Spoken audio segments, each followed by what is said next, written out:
নিয়ে সবাই নেমন্তন্ন করেছে, দাওয়াত করেছে। আব্বা আমার হুজুর দরবারি থাকলেন। রাত কেটে গেল, দিন গেল, রাত গেল, সকাল বেলা এবার দিল্লির সব মানুষকে ডাক দিয়েছেন। সবাইকে জিজ্ঞাসা করে, বলো না।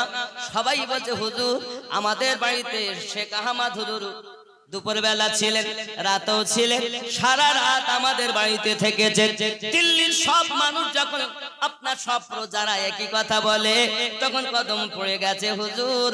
সঙ্গে সঙ্গে ইমামে রাব্বানি বলেন, শোনো জি, আমি তো নবী নই, নবী পাকের আদনা একজন গোলাম। আমি গোলাম হয়ে যদি এক মুহূর্তে দিল্লি আপনার প্রজা সবার বাড়িতে উপস্থিত থাকতে পারি, আবার যদি আপনার দরবারও সামনে থাকতে পারি, তাহলে আমার নবী কেন পারবে না?